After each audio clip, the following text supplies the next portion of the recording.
introduction. So I'll be with you for 5 lessons, and the total module 2 has 8 classes. So 3 classes were handled by Brother Ananda. So I'll be handling the first 5 classes, and then, Brother Ananda will come in to take over the class. And this is the first year we have changed the format of our delivery for MBE. We used to have 2 separate classes. One is senior class and one is higher class. And then we realized that the questions for last year, and hopefully this year too, the syllabus has narrowed down quite a lot. So we thought, instead of covering a very large spectrum of the doctrinal paper, we have decided to narrow it down so that both the classes, both groups, from senior and higher, can come together and join the MBA class, and then the students can decide which level they intend to take. So you can choose to take the senior level or the higher level at the point of registration. Then you make a decision. So that is the quick intro. So for those who have joined last year's class for senior, you will see that it's kind of a repeat, but we will, if you've got any other question to ask, we will explore those areas, because MBE is structured in such a way that the subject matters are quite interrelated. So instead of covering very broad spectrum, you end up worried how come there's so much detail, and how much do I need to prepare for the exam. So we have decided, so we'll just bring it down to preparing the students for the exam. So while we are preparing for the exam, we hope to cover some larger aspects as well. Okay, so that is the quick intro, and let me quickly go into the first module, because we got quite a area to cover.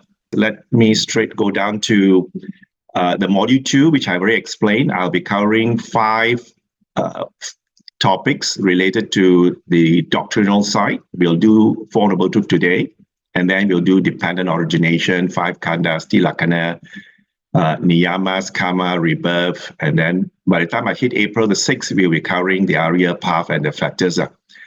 Okay, so that is my segment, and then the next 3 classes will be handled by Brother Ananda from April 13 to April 27. You can see the scope of module 2 is quite wide. Topic-wise is very narrow, but the content inside is pretty wide. And all these topics are interrelated. So while I talk about Four Noble Truths, I'll be touching smaller aspect of the other modules as well. Yeah, so you can see that as I move about, that's how I'll cover the topic.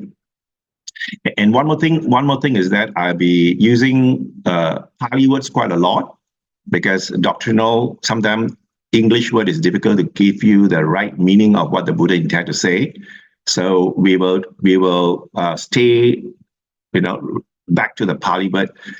Hopefully, after explaining the Pali word, you have the true meaning of what the Buddha is trying to relate to us. So don't worry. There are a lot of Pali words, and when we all started, just like anything that we learn, it will take a while for us to get used to it. So once you get used to it, all this word will be something that will stay with us for a long, long time.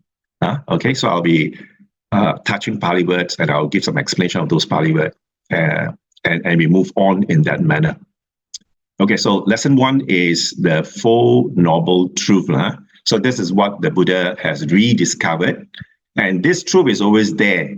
Yeah, whether Buddha come or Buddha don't come, the natural law is always there. So we always say that when the Buddha sat under the Bodhi tree, he has rediscovered this truth which was lost, over many centuries. People have forgotten what is the natural law, until the Buddha discovered. So we are very fortunate in this life that we are born as a human, and we have the opportunity to learn, to listen to what the Buddha has uttered 2,600 years ago. So let's not waste the opportunity. A lot of people listen to Dharma, but that's it, full stop. They don't grow with what they have learned. So hopefully in this class, you have come forward to expand your knowledge in the Dharma. Once you know what is it, hopefully this translate into positive changes, positive behavior changes, in each and every one of us. So how do you know this Dharma has influenced us or not? Every year you just ask yourself whether, in terms of wholesome act, the word we always use is defilements. In Buddhist, we say there is defilement in us, whether defilement in us is reducing with time or is it increasing with time. So if there is true Dharma practice, the defilement should be reducing as time passes. That is the spirit. Okay, so I want to bring straight down to a little bit of the life history, but I won't be covering the life history, but I just want to bring your interest to what the Buddha is trying to search. All of us are searching something. The difference between our search and the Buddha's search, he has made up his mind. He is going to search an answer to why this thing, that we experience life after life continue to come. So simply means to say, the Buddha is trying to find an answer how to end this samsaric cycle, the keep coming, the birth and passing away, the born and passing away. I keep being born and passing away. So is there an answer to this, what the Buddha used as suffering, dukkha world? This dukkha world, is there an end to this dukkha world? So in this sutta, if you've got time, just read this sutta. Sometimes it's good to read the words of the Buddha, which talk about his journey from Buddhahood to be the Gautama Buddha, to be the Buddha. So this is one of the sutta that Buddha talks a bit about his search. He talks about there are two types of search. One is noble search, one is ignoble search. Okay, so, and then he went on to explain what is an ignoble search. If you read this sentence, it's quite clear, we all see this, we see we subject to birth, we know we are subject to birth, we are subject to aging, we know we are subject to aging, we know we are subject to sickness, and then ultimately there's death waiting for us, subject to that, and then we have unhappiness, the sorrow part, and then we have all this defilement in us, And one thing the Buddha is trying to tell us is that while we know all that, how come we are still seeking the same thing over and over again? So he has classified one who keeps seeking this, which is unpleasant, is ignoble searcher. Okay? Then he went on to talk about that he was just like us. One thing good about is that, Buddha openly declared that when he was a bodhisattva, he was just like us, thinking like us. How come we keep searching, keep going back after all this thing? And we never want to get out of it. We keep searching back what is bringing us unpleasantness. So, and then he decided why we keep going after this, and then he said he make a determination, then he says, suppose, having understood the danger, we know this, but we do not see the danger that comes with those things that we are experiencing. Maybe a moment of it, we see the danger. And after that, the sensual desire or the defilements take over our behavior, then we are led by that sensual desire. We are back to the square one, we call it, the normal behaviors. While a moment we have experienced it, that we want to take charge, we understood the danger of being born. But it doesn't stay with us long enough. It doesn't sustain and stay long enough. When the defilement overpower what we are thinking in a noble way, we are again falling, to follow the stream, follow the normal behavior. So the Buddha went through the same thing. But his was a noble search, so he was very determined that he wants to break this birth, this aging, this sickness, and he really understood the danger that comes with it. Yeah. So we know, if we don't break this, we keep coming back and we keep going through the whole cycle of birth and death, and then there'll be sorrow in the whole process of it. So that's it. So you can see the Buddha's noble search is quite straightforward. He has some people say he has made determination, and the Pali word is, they always say, is adhitthana. Yeah, he has made a strong determination. If I do not get the answer, I will not, get out of this seat. I'll sit and find this answer. I mean, he has a very strong determination. I think we also have determination, but our determination is like, flickering one, not burning strongly. It comes and goes, come and goes, come and goes. So hopefully, by understanding what the Buddha has gone through, just like all of us, if we make a strong determination to end this cycle of becoming, I think we will be able to do it just like the Buddha. Okay, so you can see the last paragraph in this particular sutta is quite clearly showing that, as a young man, black hair, he said farewell to his mother and father. Very different from the life history of Buddha that we were told. Yeah, I mean, that is the story that we were told again and again, but in the sutta is quite clearly showing that he did not sneak away from the palace. I mean, we don't quite remember, you say that our great teachers sneak away from the palace, like dropped his responsibility and ran away. But you can see from here, the description given by the Buddha himself is quite clear, that he has asked permission from the father and mother while they weep with tearful faces. He still went ahead because he was very determined to find the answer. I think from this itself, it's quite clear that he went on to learn from two great teachers, which has been explained in the life history of Buddha. In fact, if you read this sutta, the Buddha also went on to explain the two teachers. He talked about the two great teachers that he has met, and then he has learned under the teacher, grateful with the teacher for what he has learned. The teacher wanted him to stay back to teach all his students, but the Buddha is quite clear that this is not what he is looking for. So that let him move forward, and then he lead a homeless life. So we know from the life history, at age of 29 he left home. 6 years he was struggling to find an answer, and then by the 6th year he sat on a Bodhi tree, and he also realized that there is something called the middle path. Don't take too extreme. That is, don't indulge in sensual pleasure, which he has already indulged for 29 years in the palace. And then he also has cultivated very determined torturing of oneself, of the body. 6 years of torturing. So you can see that he has seen the pleasant side. He also seen the suffering to the maximum until he almost died. And then he realized that is also not the way. So he has then found the answer called the middle way, which is called Majjhipatipatthana. So we will look at some of this word, the middle way, which the Buddha is trying to show us that this is the way out of the cycle of becoming. Okay, so before I just touch on that, so let's quickly go through the Four Noble Truths, which I think all of us who are locking in here will be very, very familiar. The first Noble Truth says that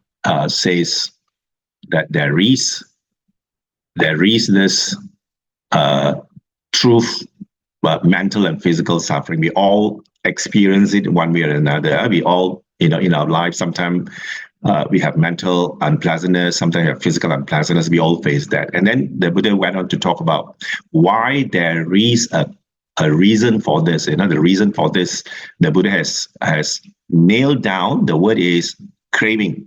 Pali is tanha. We'll look at the tanha word in a short while too, but we know that the root cause of our unpleasantness is we crave. We are holding on. We are craving it, and then comes the third and fourth noble truth. He says the third noble truth. There is a possibility to completely be freedom from the state of unpleasantness. Yeah, there is a state called total freedom.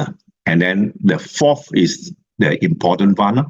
which tell us the path leading to the freedom from suffering. Okay, so this in a nutshell is what he has rediscovered under the Bodhi tree. So the Four Noble Truths looks like, hey, is very simple and very straightforward. I know, I know, but if you really analyze, the Buddha gave this first sermon. It's packed with a lot of depth and detail. In superficial form, this is how it looks like. But if you really analyze each of that piece, there's so much depth in it.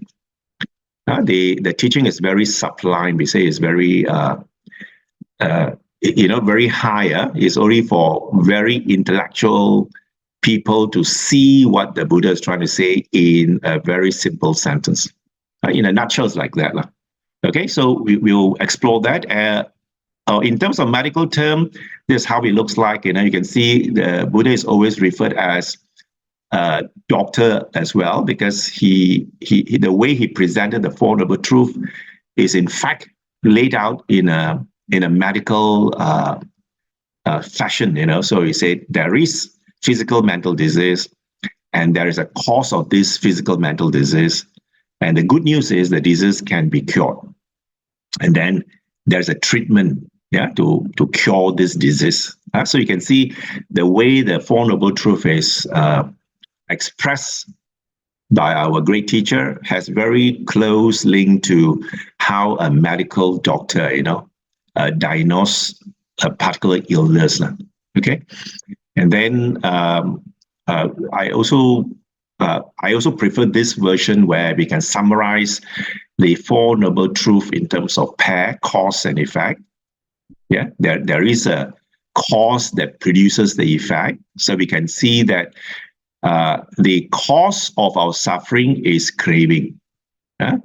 Because there is a desire to want something, and when you don't get what you want, there is the outcome.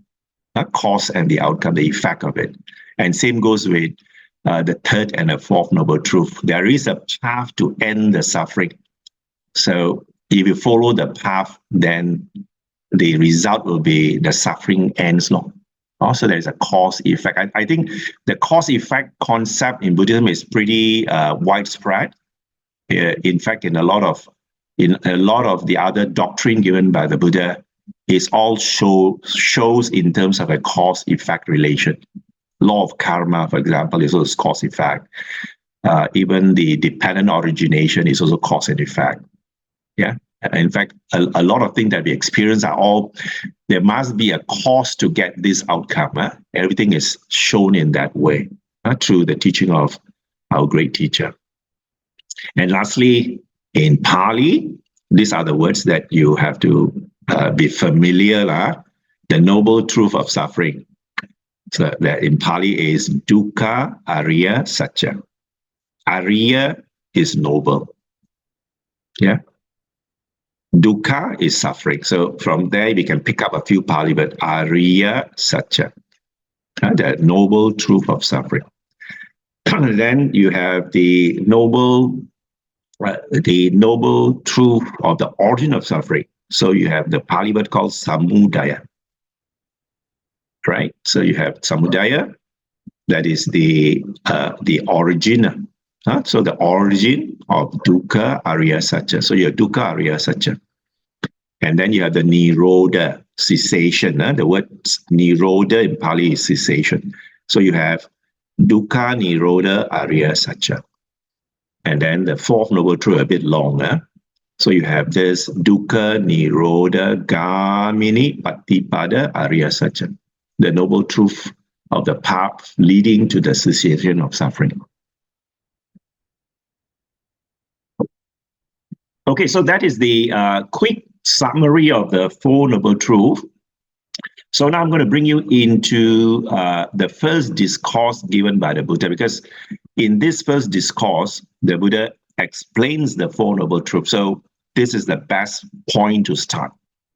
The Four Noble Truths are also found in other discourses, but I thought, the first discourse is like the anchor, the core of the Buddha's teaching. So it's good for us to come back to look at the Dhammacakkappavattana Sutta, the first discourse given by the Buddha. So in fact, for those who have read other suttas, the Buddha has consistently says that if you can see the Four Noble Truths, you will be liberated. So you can see, the interlink between to end the suffering, you must see the Four Noble Truths in yourself. All right. So with that, I think is a good starting point for us to investigate today's class by looking at the Dhammacakkappavattana Sutta. So on the right side is the Pali words, and then I will explain a few, on the left side. So you can see, Ewang Me Sutang is a very standard word. We hear this word again and again. Means, we can hear that this thus have I heard. So you can see, for those who are familiar with this chanting Dhammacakkappavattana Sutta, is really, really easy for you, because this is what you have been chanting, when it comes to the full moon or new moon, that you chant the Dhammacakkappavattana Sutta, you definitely will chant this Pali, but Ewang Me Sutang, Ekang Samayang Bhagava, Varanasiyang Viharati Isipatthane Migadaye, Tatrako Bhagava Pancha Vagiye Bhikkhu Amantesi. If you know a few Pali words, you can already pick up, this is the opening sentence by the Buddha to the 5 ascetic in Isipatthana. Isipatthana, Migadaye is the deer park. Migadaye got to do with the deer park. So this was sutta, or this discourse was given in Isipatthane Migadaye. And then he's talking to the Pancha Vagiye. The Pancha is 5, Pali word Pancha, Bhikkhu Amantesi. So this is what the Buddha said to the 5 ascetic who was with him. And then when Buddha started to realize that the two extremes were not the right way to gain liberation, he started to take a bit of food, solid food, and the rest of the 5 ascetic thought that, this Gautama is no longer practicing what is the way for liberation. They left him. So when he found the truth, he was going through a list of people that should receive the teaching first. So he went, he scanned, where are my 2 teachers? So too bad, both of them just passed away, and then realized that the 5 ascetic were in the deer park in Isipatthana. So he says, let me go and approach him. So there's a start of the sutta, and you can see this is what he uttered in Pali. Kamesu Kama Sukali Kano Yogo Hino Gamo Potu Janiko Anario Anatta Sangito. Don't worry too much about the Pali word, but if you can grasp a few Pali words, I think it's good along the way. So they'll strengthen your faith in what the Buddha has uttered in Pali. Okay, so this is the translation. So he says that Kamesu. We will come across this word again because that's got to do with sensual pleasure. And then he says this kind of indulgence on sensual pleasure, which he has experienced for 29 years, which is low. The Pali word is hino. It's also a very close Malay word, hina. Yeah, when somebody calls you hina, means he's saying that you are very low class. So this is a very close word that we are familiar with Malay. Hino means very low. Gamo means very coarse. This is not for refined people, very low people, those who are not practicing, very low, and the way of ordinary people, the way ordinary. So here you can pick up a word called potu janiko, potu jana. Potu jana, when you hear people say potu jana in Pali, is referring to ordinary people like run-of-the-mill people, those who are not in practice are called potu janas. And then anario, and then anatta sanghita. You can see unworthy and unprofitable. So this is the first sentence the Buddha uttered to the 5 ascetics, because all these 5 of his good friends were also from noble families. So you can see it's quite clear that he says this, we have experienced it for 29 years, many years, and really this is not the way, not the way. And then he also uttered the second sentence, Atta kila matanu yogo duko anario anatta sampito. So he says that even you do self-mortification, indulging in self-mortification, torturing your body, which is painful. Dukkha is pain, which also means dukkha, suffering, painful. Anario is unworthy and unproper. So you say both of these way that we were exposed to doesn't lead to liberation. Very important. So, that's how the middle path was always used in Buddhism to avoid the two extreme. Yeah, not to be engaging the two extremes. And then he says, I have found the way. So, Majjhima Patipada Tathagata. So you can see all these words are very strong word given by the Buddha. So he says, I have Chakku Karani, Jnana Karani, Upasamaya, Abhinyana, Sambudaya, Nibbanaya, Samvatati. So you can see the translation, Tathagata has realized the middle path. It gives vision, gives knowledge, leads to calm, leads to insight, leads to enlightenment, and to Nibbana. So you can see the middle way that he has rediscovered is the way for liberation to end this cycle of becoming. Very important. So as Buddhist practitioners, I think we have to take this advice by the Buddha and put that into practice.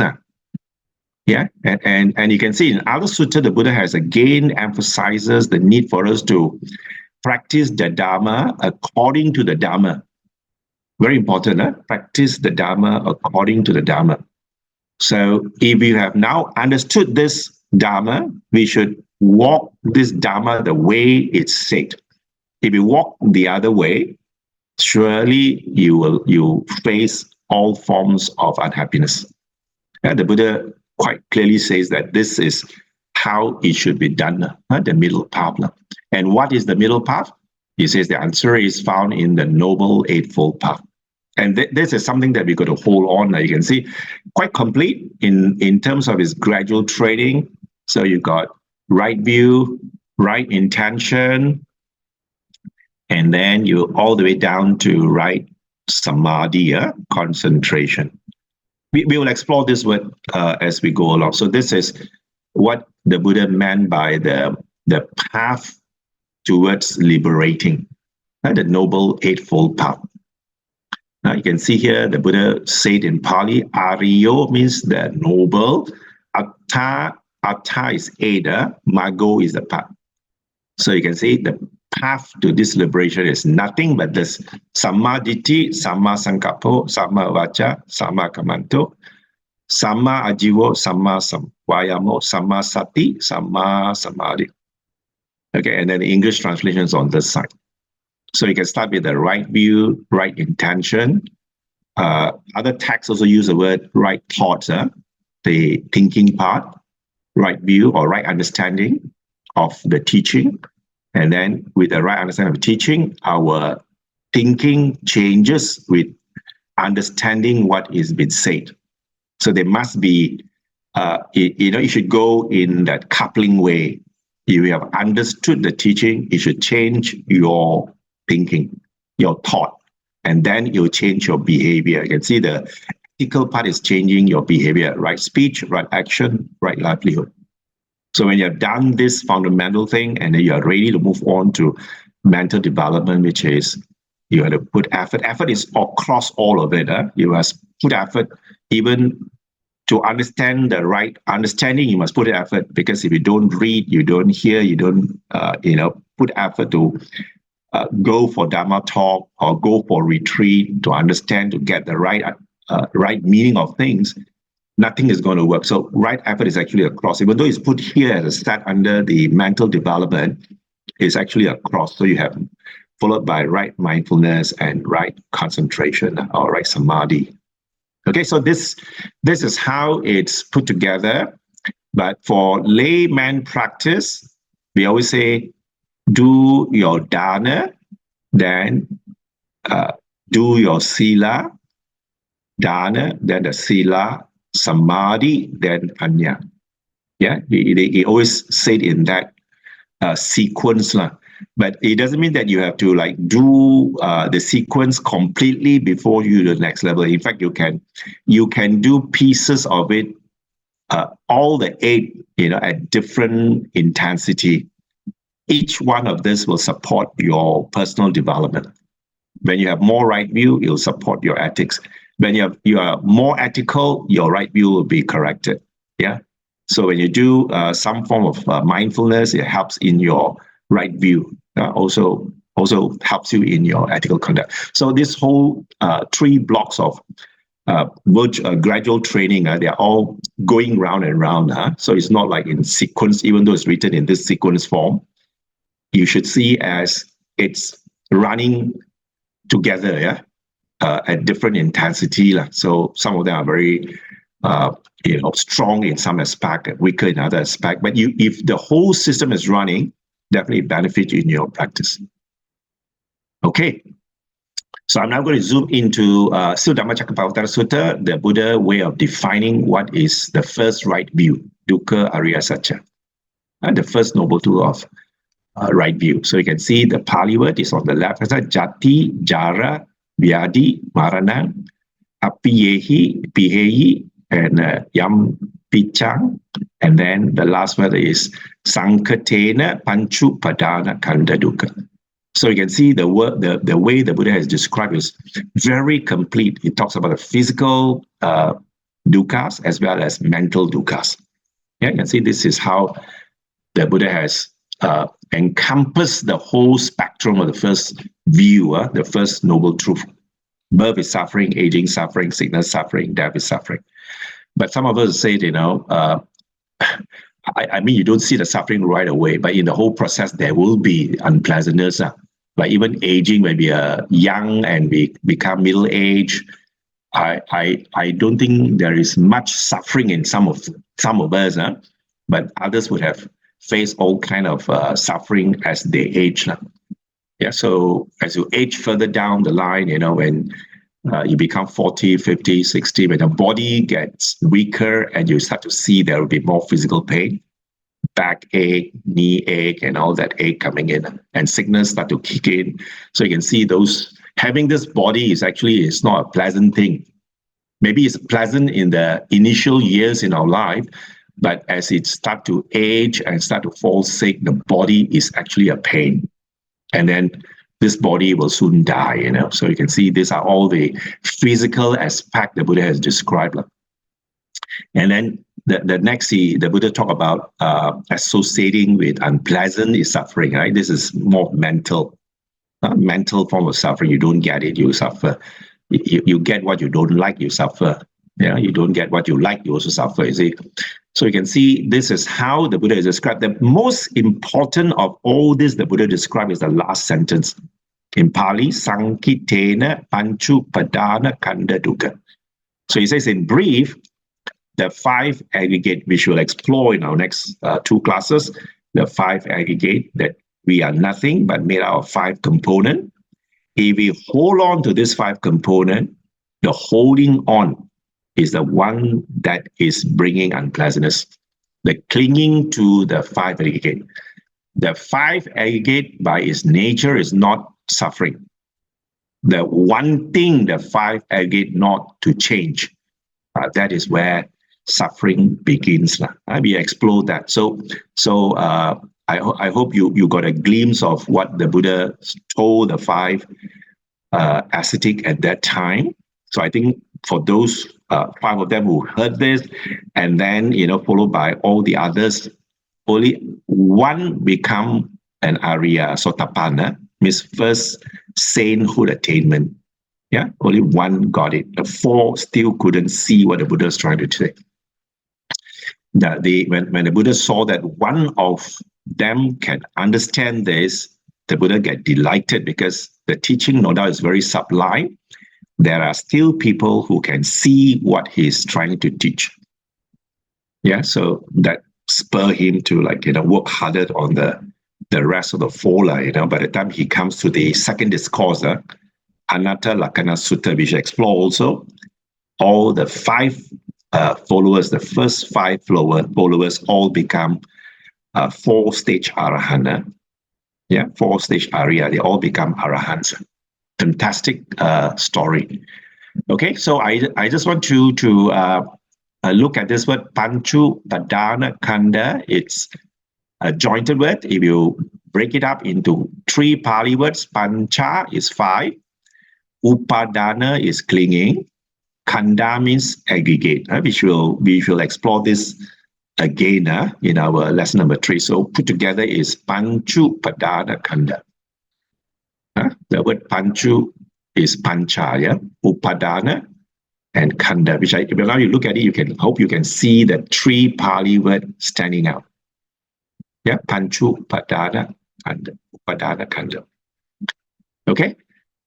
All right, the second noble truth, you can also, the second right view you should have is that Dukkha Samudaya Arya Satya, the origin of suffering. So what is the origin of suffering? How does all this thing come about? You see, the Pali word is so short and so compact, but it has a lot of detail there which require explanation. So, when we go to the 5 classes, we will explore all this thing together.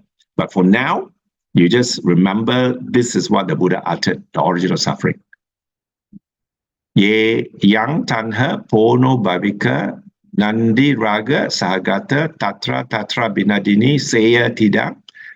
This is where the tanha, the 3 types of craving the Buddha has listed to be the origin, the root cause of our becoming or our holding on, and therefore it becomes pain to us. What tanha is that? Kama tanha. Is it kama tanha? That is a Pali word, kama. Okay, and then you got bhava tanha and vibhava tanha. So how is that put into English word? Tanha, we know, is craving. And I just want you to pick that word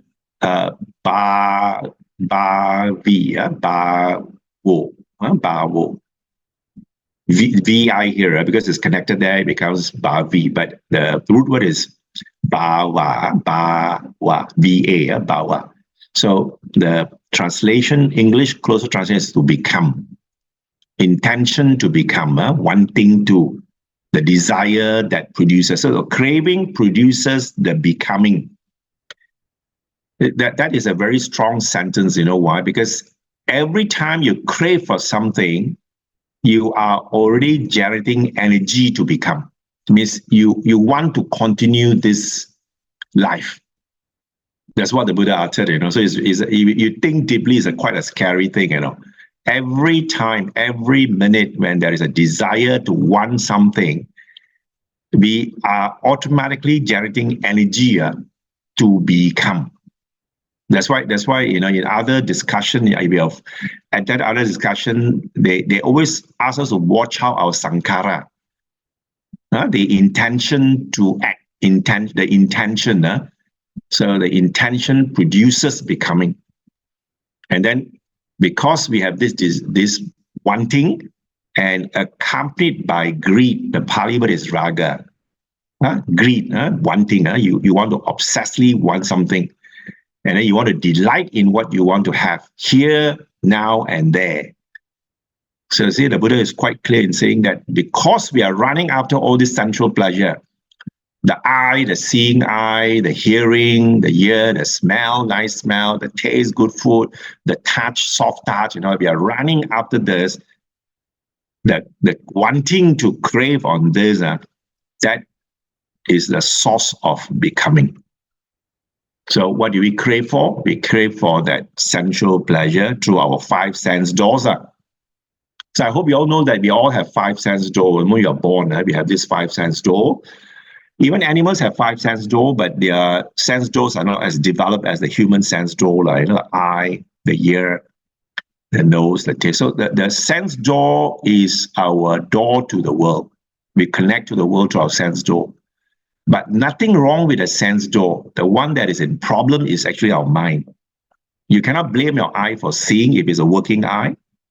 Your working eye, the eye naturally can see. So the one that is desiring to want something you see is not the eye. The eye just see only. Same goes with the hearing. When you hear nice music or something like that, the hearing just hear it, but the mind that desires to hold on to this nice music, that is the one that is giving us a problem. The craving, wanting to, and same goes with all the other sense organs that we have. The craving to that. And then because there's this craving, we also crave to exist. We exist or craving not to exist. So the existence and non-existence are the pleasant and unpleasant part of our experiences. Okay, the pleasant and unpleasant part of our experience. So when it's pleasant, you crave for that to continue. And then when it's unpleasant, you want to push that experience away immediately. So you push it away. So that is also a form of craving. Okay, so let me move on first. So if any thing you're not clear, we can just come back later on. Okay, then come to the third right view, dukkha nirodha. There is a noble truth of the cessation. So you can see it's very straightforward. The word is tanha, nirodha, chaga, pati, nisago, muti, analayo. So this is what it says. There is a complete cessation. All right, they say you can completely cessation of the very craving, tanhaya, the same craving that drives you forward. If you can stop that craving from driving you forward, how you stop it? Chago, give it up. Pati nisago, relinquishing it. Mutti, liberating it. Analayo, detaching from it. So you can see the Buddha has already described very clearly, if we can do this giving up of the same craving they're running after, we will definitely find peace. That is the cessation of the suffering. But I think in our daily experiences, we have glimpses of this. Sometimes if we can give up some of the craving that we have, at that moment, we surely have enjoyed a peace of mind. So that is the peace that the Buddha is talking about. Giving up that thing you're running after will give you a peace of mind. So it does give you the peace of mind, but it's not sustainable. The only problem with it is that we do not have a sustainable experience. We got glimpses of this and that, throughout our day. And then if you check the whole year, we might have not many of those glimpses, but we do have those glimpses. Hopefully, those experiences that we have gained by seeing what the Buddha has uttered should give us the determination to push ourselves forward. That if we can drop more of our craving, we will become happier. That is the meaning of what the Buddha says. Practice the Dharma according with the Dharma. When you practice the Dharma according to the Dharma, you will surely realize it. Yeah. So glimpses of that. So, okay, let me touch a little bit on the word Nibbana, which is always mentioned in the Buddhist text. So Nibbana is not a place. So don't get wrong that Nibbana is like going to a place. Nibbana is not a place. Nibbana is just a state of mind. It's just a state of mind. So the Buddhist practice is just practice to cultivate the mind to be back to its original form. So there are enough sutras in the Nikayas to say that our mind is always bright. Yeah, our natural mind is always bright. It's just that the defilement has clouded our clear mind. So when the mind is clouded, so we could not see the true nature of things. I think you all know when the water is clear, we can see the bottom of, if it's a glass of clear water, we can see the bottom of the glass. Yeah, even lake, if it's a clear lake, you can see the bottom of the lake. When the lake is muddy, when you stir it up, you keep stirring it up, the mud keep moving and the water become milky and muddy. you can't see what is down there. So our mind is just like that. Yeah, by nature is clear. It's just that the defilement that we have encouraged, the defilement that we have built over many, many life cycle, and that defilement is blurring what we can see. So the lesser defilement we have, so we let the defilement settle. That is through a process that we will explain later on. So we can let it settle, then the water gradually become clear. But it will take a while for it to settle all the dust. But as the dust are settling, you can already see something down there, but still not very clear, but at least it's better than when it was cloudy.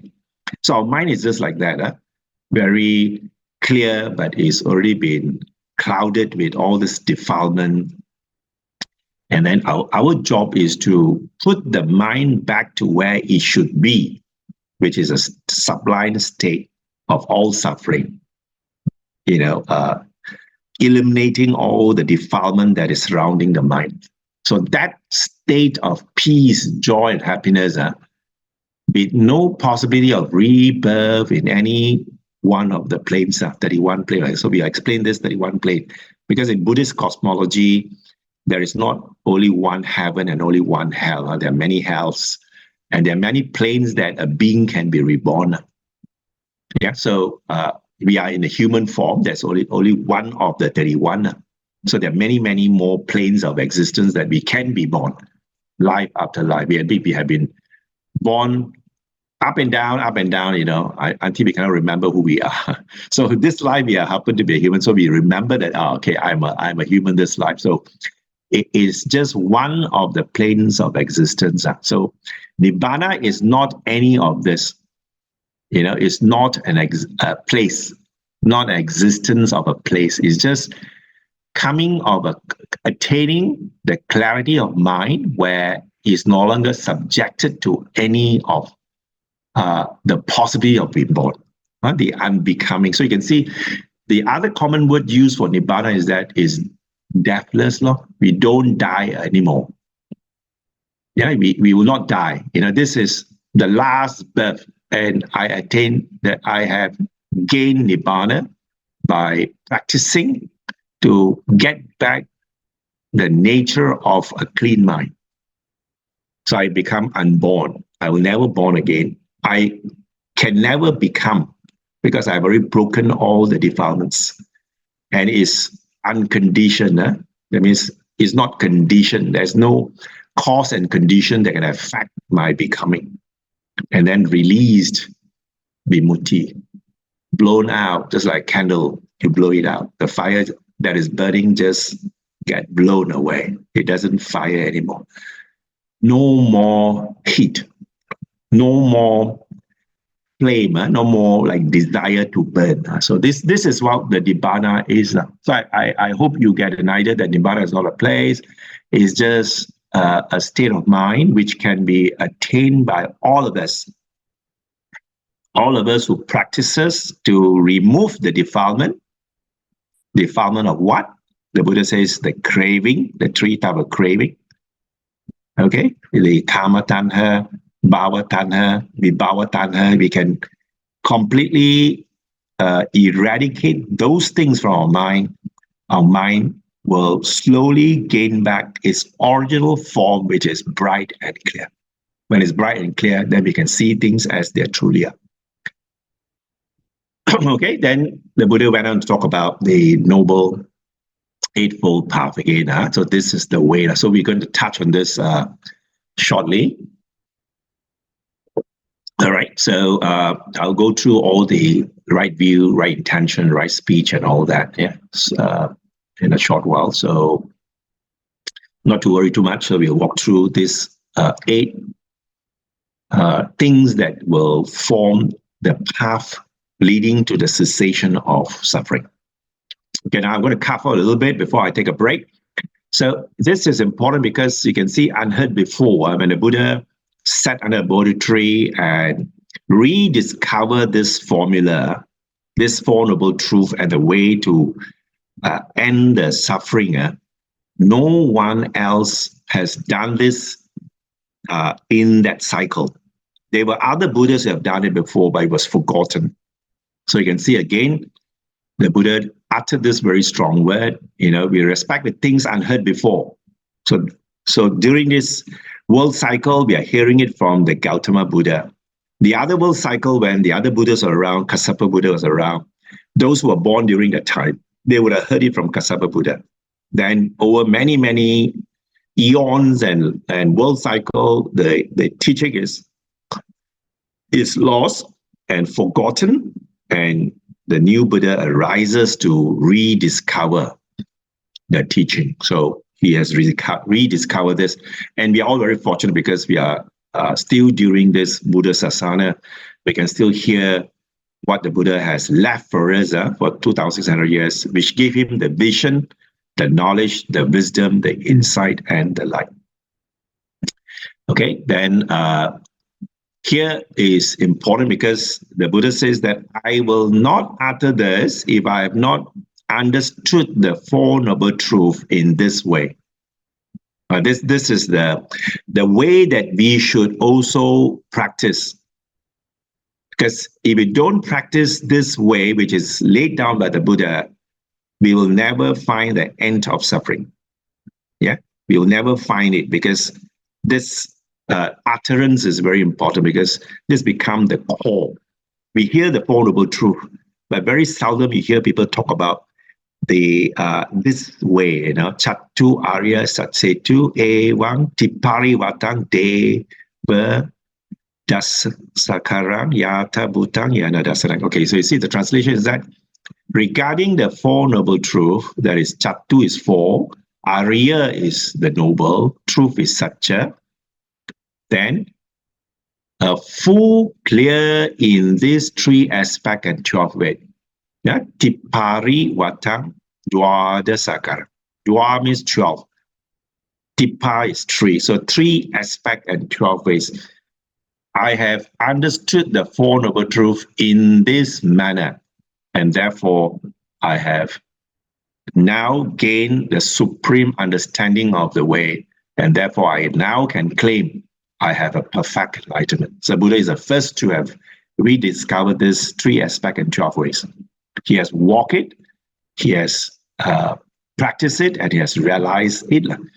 So we have to look at the Four Noble Truths in this essence as well. So I've now put in a big table for you, right? The 3 aspects will be Pariyati, which in Pali is called Satchanyana, Patipati, Kichayana, Pativeda, Katayana.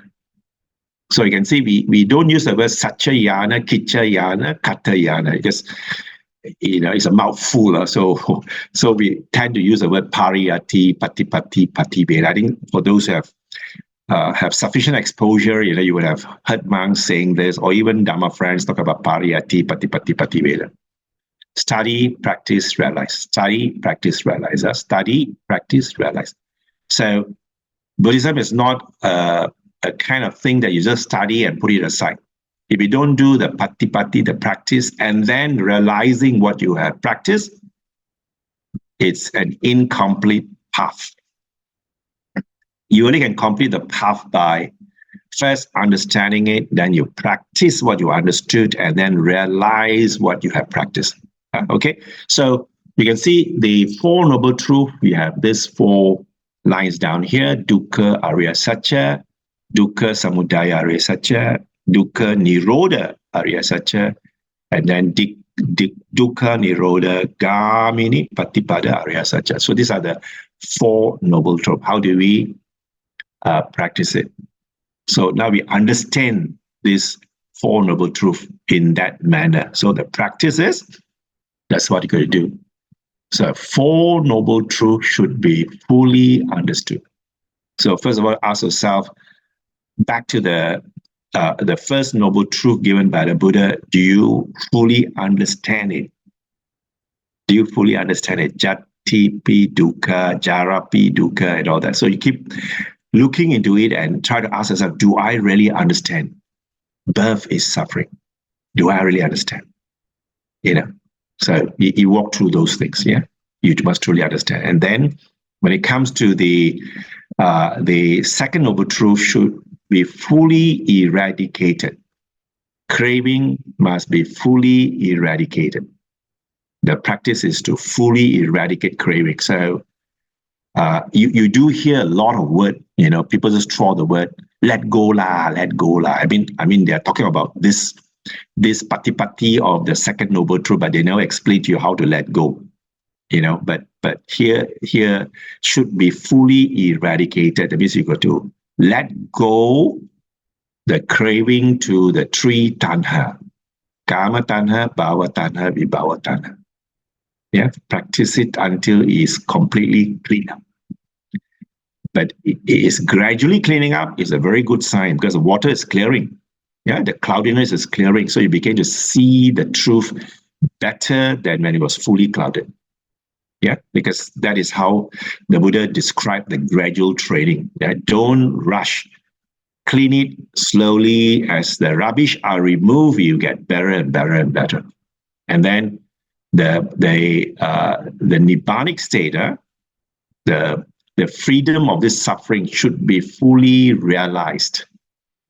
You should realize a bit of it, the glimpses of it. Hopefully, those glimpses of it that you're realizing will give you that spur, the energy to do much more, eradicate much more of the defilements. Hopefully, it'll become, you realize all the full spectrum of nibbanic state that we talk about, from the first sainthood all the way to the fourth sainthood. There is this gradual realization, which I'll touch a little bit on when I come to the last lesson with you, the Arya path. We'll touch that. So there will be this gradual eradication of fetters.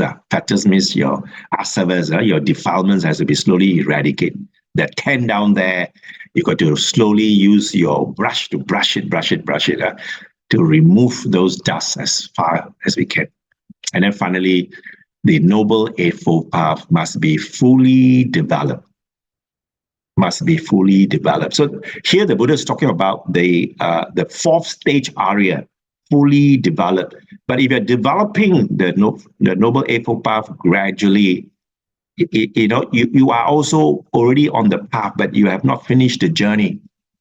Right? The journey is a long way, but you have started the journey and you are on the journey to your destination. Okay? And then finally, he says the Pativeda part of it, all right, should be fully understood. Once you keep doing it, it has been fully understood. When you ding like that, your mind clears and you ding, you got a deep wisdom of what you just experienced that will give you that full understanding. And then I fully eradicated all my defilements. And I fully realized the stages of Nibbana. And I fully developed the Noble Eightfold Path. So this is what the Buddha uttered, 3 aspects and 12 ways. But you can see the Buddha say this in a very sentence size, no further explanation. So the rest of the discourse that the Buddha gave are all an expansion from this 3 aspects and 12 ways. So the Four Noble Truths to me is a very compact version. It has to be appreciated because this is nothing but the core teaching of the Buddha.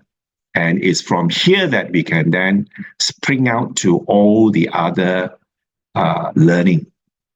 Yeah, without understanding the Four Noble Truths, you cannot spring out because you do not know this link to which part of the Four Noble Truths. Is it the path or is it the dukkha? So when you can see all that, so it becomes nicely entangled. All right. Okay, so I have done that. I about to move to the Noble Eightfold Path. I don't want to touch that yet, so I just want to come back to you all. Any question? I hope you all are inspired what the Buddha has spent his life on. That 6 years, no joke. I mean, he has put hard work, 6 years full time, not part time. we are hardly part-time also. I don't know what time we are using. We are doing like touch and go. Someday someday bo. So our journey will be definitely much longer. But hopefully having that desire, that the noble search, I think it's still back to a noble search. You must have this aditana, your goal. Set the goal to be a sotapan this life. Set it like that. So at least, you can clear as much defilement as you can. But when you come to lesson 5, you can see what are those things that you must clear, just to enter or to gain the fruit of the first area. There's a lot of work to do, plenty of work. So this is just the intro. Okay, any question from anyone? You're all without face, so I do not know you. I know some of my old friends. Dr. Kwa, you are in or you are in somewhere else? Yeah, I'm not sure whether. Yeah. Yeah, you are your session ended or you curi tulang? Sorry, I'm late. I was attending a conference. Yeah. Yeah. Thank you so Great to see you again. Great to see you again 3 years in a row, really determined. And I hope you are shooting to be a sotapan. Yeah, I'm so motivated and inspired by your guidance, and then I also enjoy your lessons. It makes the search clearer. Good. Yeah. Less blur and more clear. Otherwise, like grouping in the dark. So it is good that you share with us bits and pieces of the map. Yeah, one thing I like when you said it's like a journey, right? Yes. Yeah, and then when you teach us, you are also encouraging us to be determined, because this is a long journey. Yes. So if we expect shortcut, cannot. And when you introduce this 4 noble truth, it just made me think that, like when we start a journey, we need a ticket, like a ticket to start the journey. And then we Yes. start the journey along the way, and finally, we reach the destination. That's our aim. And I realized that for me, and maybe for a lot of our friends here, the big ticket was the dukkha. Only when we got the ticket of dukkha, then only we want to start the journey. When we have a taste and a sense that, yeah, there is dukkha. Yeah. So but also there is another thing I learned, is called yoniso manosikara. It's a very good part of our sotapan journey, which Yes. they call it as wise attention. So when we get the ticket called dukkha, it's good to look at it with wisdom and proper attention. Because if we don't, the dukkha might be too overwhelming, and then you can get depressed or anxious.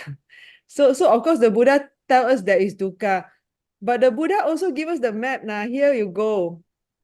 So it's a very worthwhile journey. And like now here we have Kalyana Mitas. No doubt everybody walk their own road, but Kalyana Mitas really make the journey a bit more pleasant. Yeah, thank you. Thank you. Yeah, right. So Dr. Kwa has been with us for 3 years already. And then Calvin, you got something to ask. Calvin also been with us 3 years, so he keep coming back, like a bee, looking for honey. Keep coming back. We have been repeating that the Buddha struggled for 6 years. I only halfway, only 3 years. So I want to be another 3 more years in your classes. I think so. At least I Good. see what Yeah. Okay. Right. Yeah. My question is just now, you mentioned about the 5 sense doors. Okay. Yes.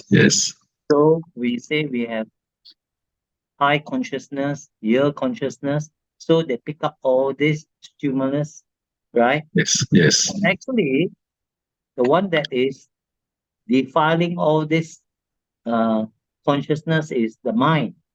All right. Yes. Okay. So mind is the master of this 5 sense door, like so to speak, right? Yes. So Yes. if we clean the mind, that means we will reach a state of what you call you are not born. So you don't have to no becoming. Am I right? Yes. Okay. Yes. In order to reach that stage, we have this what they call clinging consciousness. That means we already cut off the clinging consciousness. So there's no becoming in the Paticca Samuppada. Am I right? The linking consciousness actually Mm. come from the mind. If Mm. you cut off that one, that means you have no defilement anymore. Yes. Then we say we cross to the other shore, or we Yes. have gained liberation. Okay, Yes. liberation you say is a state of mind. The Yes. mind cannot cross anymore because there is no more linking consciousness. Am I right? Not linking the consciousness itself has understood. Huh? It's like there are two people inside us. One is that good guy and the other is a bad guy Uh-huh. So the good guy finally realized that the bad guy is. So the realization of that is the insight law. It's not a linking. The linking consciousness is only used when you talk about rebirth. So when a person attain it, he hasn't come to a linking part, because the linking consciousness is always used to say how you move from one life form to another life form using the linking consciousness. You are moving from A to B. That's how the linking consciousness is used at that time. But when you have finally come to the state where the mind is clear No by craving. it means you have dropped all your craving, like the 3 types of tanha is cleared, automatically the linking consciousness will not come in. There is nothing there for you. So you're not breaking the linking consciousness. Linking consciousness is a consequence of your next journey. The moment you have broke it, that particular action doesn't comes into play. So it's you are liberated at that point. Okay. We will discuss this when it comes to Pacceka, but I think all of them some of them are very new in this. Maybe go into that discussion. Reserve it for the next discussion. We'll come to that to talk about all these Pali words and all that. Okay, Dr. Kwak. One more question is. Wait, Dr. Kwak raised. You want to ask first, Calvin? Yeah, go ahead. Go ahead. Ask Dr. Kwak. Go ahead. No, Yeah, I actually want to build on what Brother Kelvin said. And I just want to share my understanding. It may or may not be agreeable. When I first learned about Paticca Samuppada dependent origination, I read about relinking consciousness, and that is a term that we use a lot in conventional Theravada teaching. It's called Pati Sandhi Vijnana. Correct. And that was what I wrote in my essay when I first started taking exams before I joined Brother Lee's class. And then later, I learned from Brother Lee that we need to see where it came from. So I actually got it from a textbook. But then later I searched. The Buddha never mentioned it in the sutta. So now when I write the essay for dependent origination, I stop writing that because now I have been somewhat influenced and taught to follow the early Buddhist texts. And I realized that that one came from the commentaries, the later text. And then I just want to share something I read from the sutta, which I think has some correlation with that. I like to quote from the Majjhima Nikaya 38. It's called the Mahatanha Sankaya Sutta, the greater discourses of the destruction of all cravings. And that is the way to Arahan, I guess. The sutta start off very interesting. It's about a monk called Sati, son of a fisherman. And what happened was the monks found out that Sati believed that, I think when Brother Lee said correctly, the 5 aggregates, the 5 khandha, he actually got attached to the 5 khandha, and he went around telling people that consciousness is eternal, and consciousness is the thing that go from life to life. And then the monks told him, no, Sati, this is not correct. And he said, no, this is correct. So sometimes we need to be careful that we say, okay, our body is not eternal, but my consciousness is eternal. And that's what we have that thought, So I know this is deep stuff. And then later the Buddha explained to him that, Sati, is that true? You think like that? And I just want to share with brothers and sisters, maybe most of us also think like that. Yes. And then Sati said, yes, I think like that. And then the Buddha told him, misguided man. When did I teach like that? Then Sati said, no, you thought like that. And then the Buddha brought in dependent origination to say that, like what Brother Lee taught today, is conditioned. You don't see yourself as a complete, independent, whole, eternal consciousness. It's not even there. It's just dependent on things. So that sutta is a very deep sutta, but that sutta made me question the relinking consciousness. And the word we use as consciousness is actually a very complex word when you look at it. Yeah, thank you. Okay, thank you very much for the feedback. So as we are going through these classes, the 5 classes, some of the things that you believe in, we are challenging it.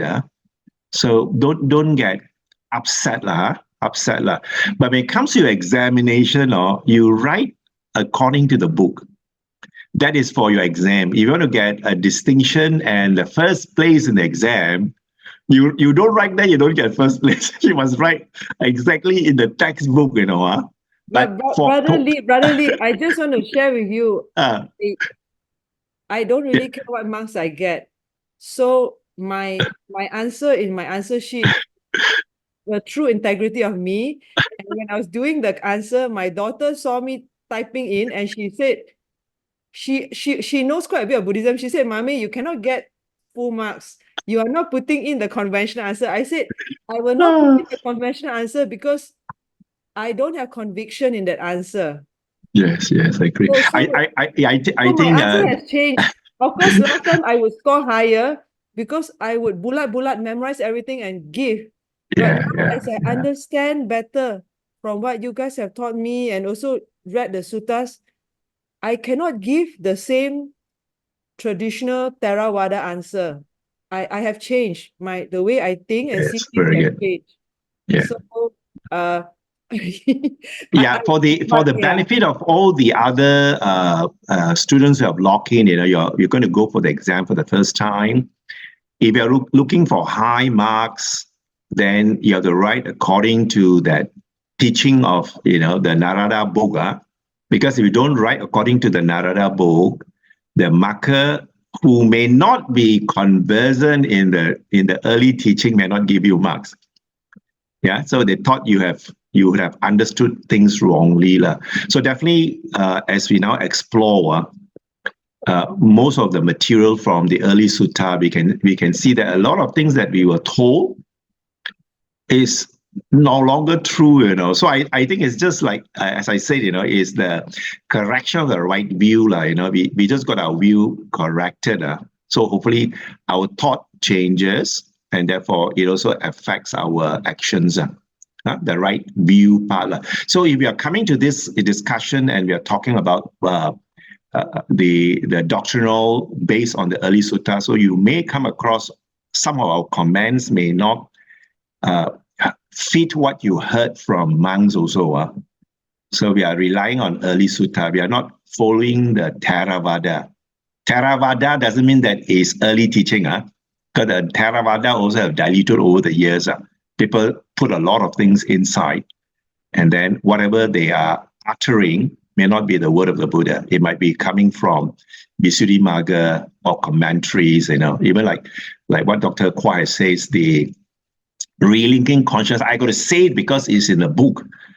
I got to say it. I have no choice. But I keep on telling, as I say that, I also got to remind the students, you know, this is not early teaching. Early teaching don't have such concept, you know. But I just got to make sure that as you are getting used to our discussion, you can see I will mention words like this, like early teaching, as well as the commentary. So I say commentaries means these are later writing, which many Buddhists take it as correct. That's why we got a little bit of caught up here. So, Brother Kevin, I don't know whether I can take your question. If not, I got to move on. I have half an hour more. Are you okay? Actually, I have another question, quite related to just what you have mentioned. We have to produce our answers according to recommended text. Yes. Yeah. Right. Yes. So today, this is the first time that you introduced this sutta, Pasarani Sutta, Yes. under Majjhima Nikaya 26. But Yes. this was never mentioned in the Narada book.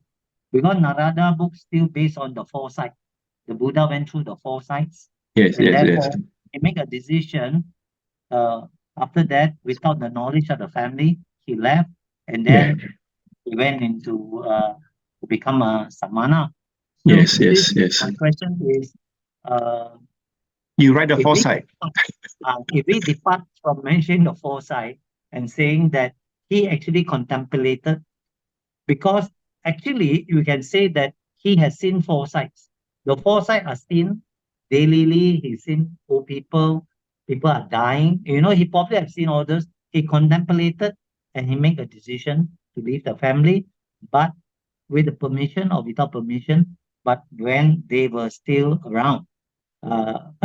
So there again is if we quote according to this Majjhima Nikaya, then we are off the tangent from our Narada books. Yes, So, right. I'm not sure how the marker is going to mark. I believe some of the markers are also not sutta well versed. They might just depend on Narada book. okay. Then they might mark you as incorrect. So what I'm trying to say is that while we are discussing the truth in the sutta, but there is also an element of exam. You know, the textbook is given as reference text, which is the Narada book. So I presume that they would be very familiar with the foresight, and you know, he say goodbye to the wife and blah blah thing and walks away.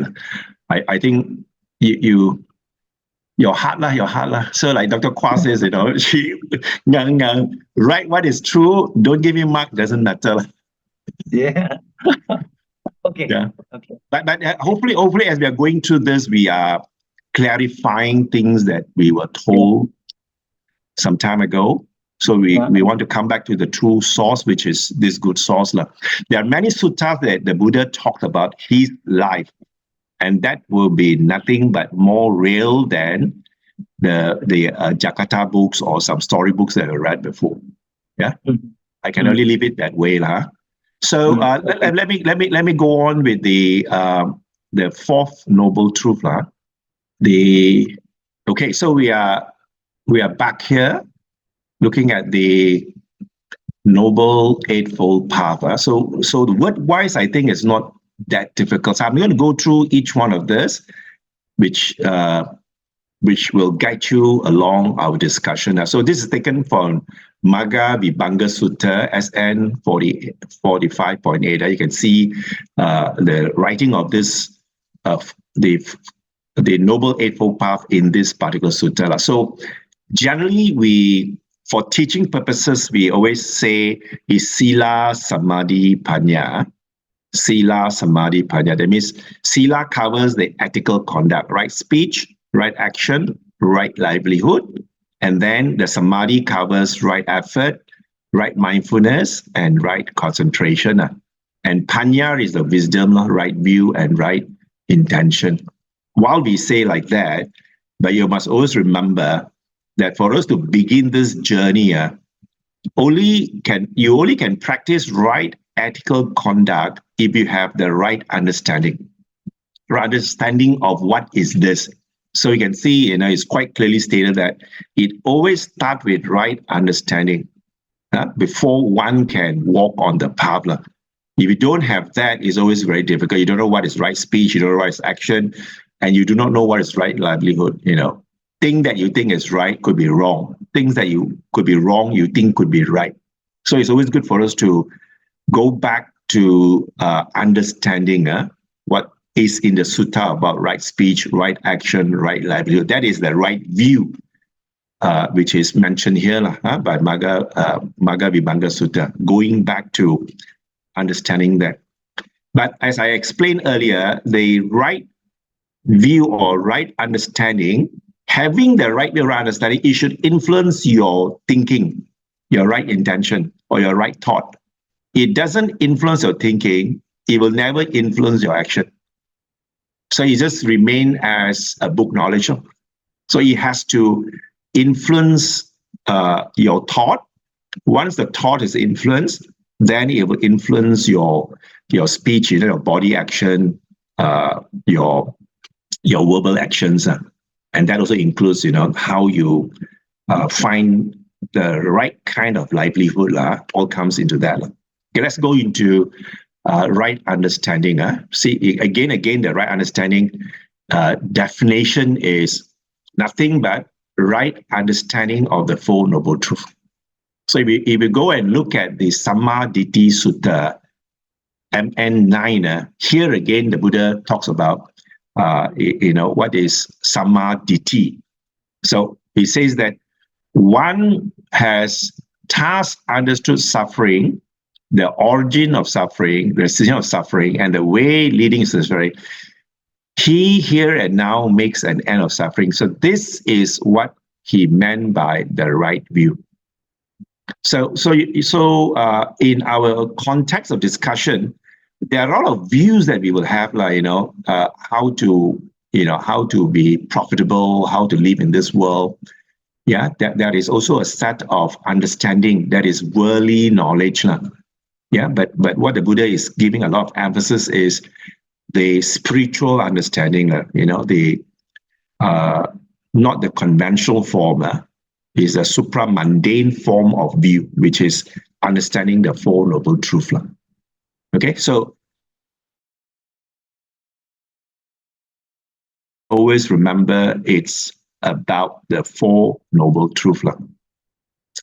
Right? And then once you have the understanding of the Four Noble Truths, then he will have the right thinking. Yeah, it influences your way of seeing things.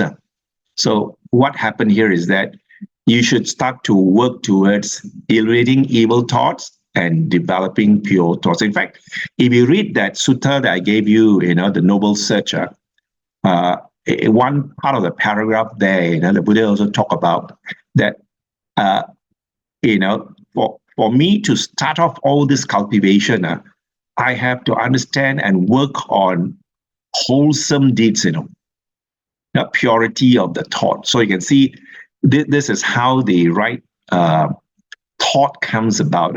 Having the right understanding, your thought must be somewhat realigned. That is, slowly reduce the evil thought and gradually increase good thoughts, pure thoughts.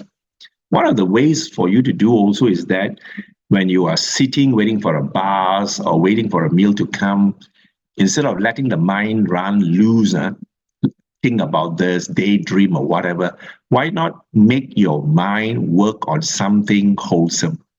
Wish everybody well and happy. I wish everybody well and happy. So if you constantly remind your mind to be in a pure thought, you are already practicing right thought.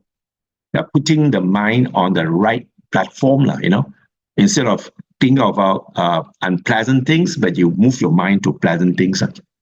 So what are the few things that you can look at? So there are three areas. You can see this is where the practice of metta and karuna comes in, isn't it? You can see all these are metta, nothing but, we talk about metta and karuna. Why? Because we have the right understanding.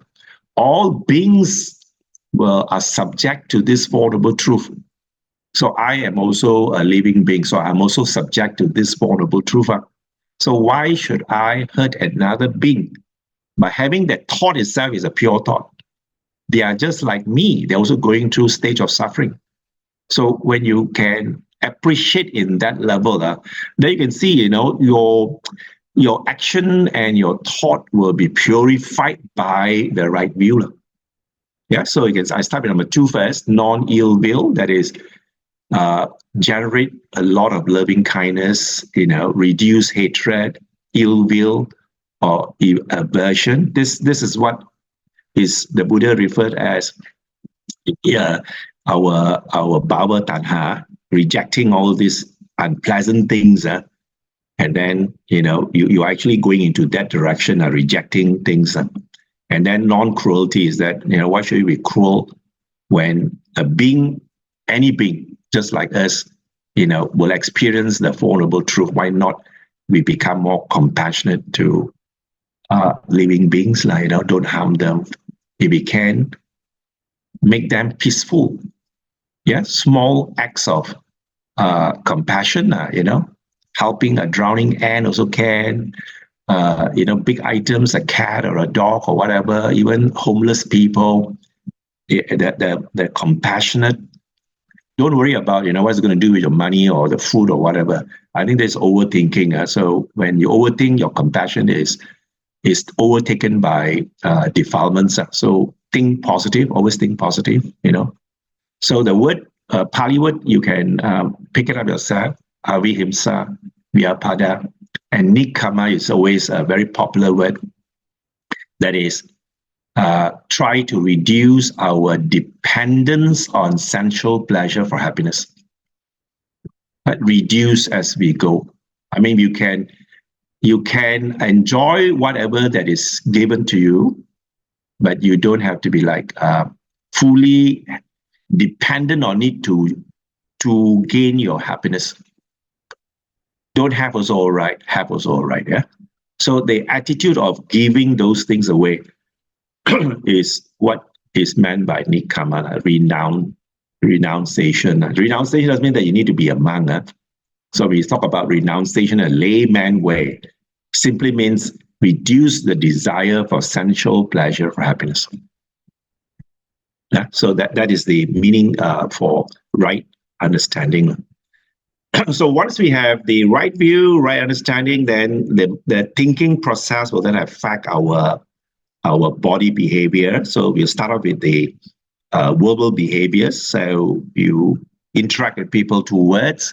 So when you have interact with people through words, governed by the right thought, to be compassion and to have loving kindness. So you can see all this kind of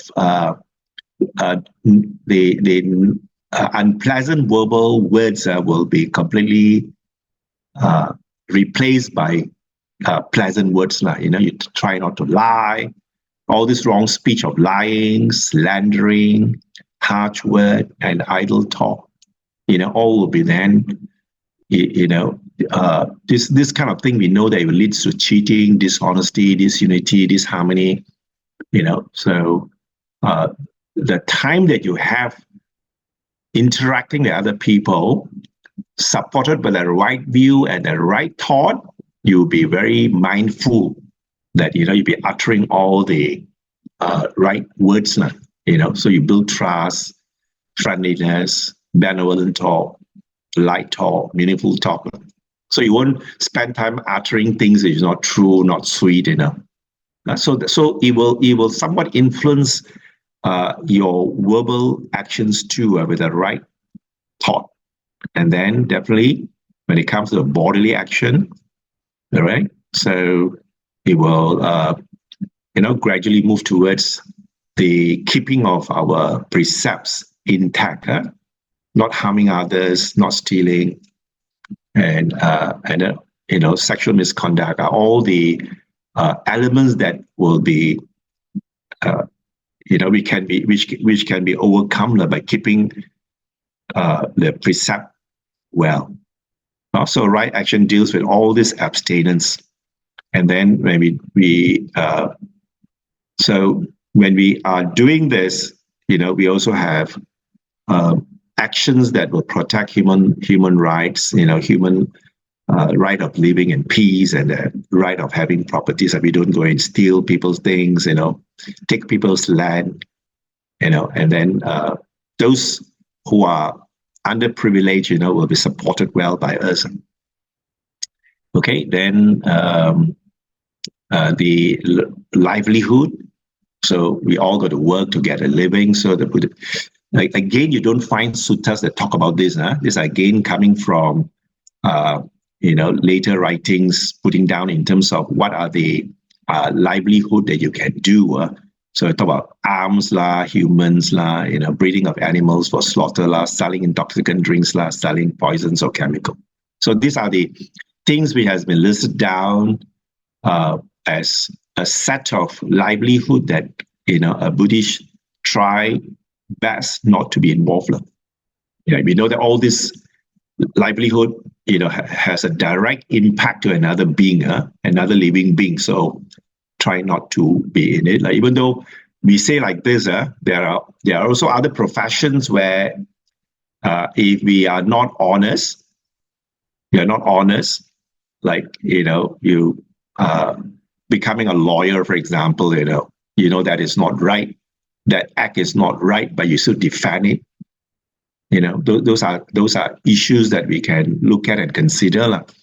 And doctors as well, you know that you have no right to take, Buddhists no right to take the life of another being, but this particular case is a very ill one, and the parents depends, or the sick person depends on oxygen tank or some kind of medical instrument to keep them alive, and some of the family and children may choose to to tell the doctor to pull those things away, and then that those are the issues that we can crops out in terms of livelihood. Salespeople don't tell the truth. Is it right thing in terms of Buddhist practices? So these are things that we should deeply think about. Okay, so the first three said the speech, the bodily action, and then the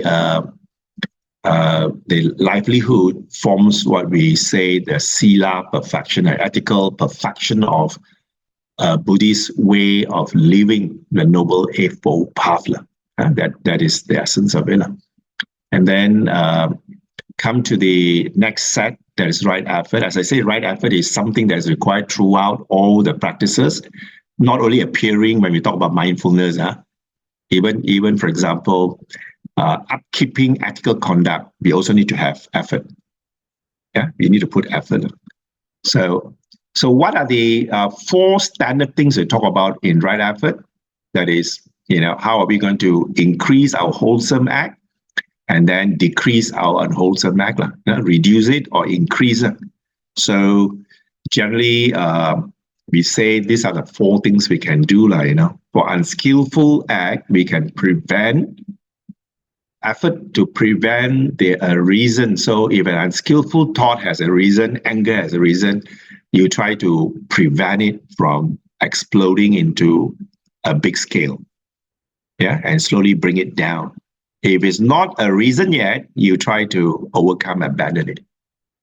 So this is one of the set for unskillful state of mind. Then for skillful state of mind, we have to produce what has not arisen. So there are a lot of skillful act that we can do, heedfulness, doing dana, we are not doing enough and all that. So those things is not part of our habit yet. So we got to work harder. We got to put effort to produce those habits, which is now forming the part of our new habit. Yeah, those is already a good habit. We got to develop it more, so it sustain practices. So right effort, in a nutshell, has 4 sections: 2 handling the unskillful state of mind, and 2 handling the development of the state of mind. So that forms the right effort. And then right down to right mindfulness. So this is a very hot topic. Everybody talk about the need to develop daily mindfulness, right mindfulness. We have no time to discuss this in detail, so I just go to bring you to one of the key suttas that talks sufficiently on the development of one's mindfulness, which is always referred to as Satipatthana. Yeah, Satipatthana, where the Buddha has described very clearly the 4 foundations of mindfulness. So the 4 foundations of mindfulness is to bring our mind to the present moment.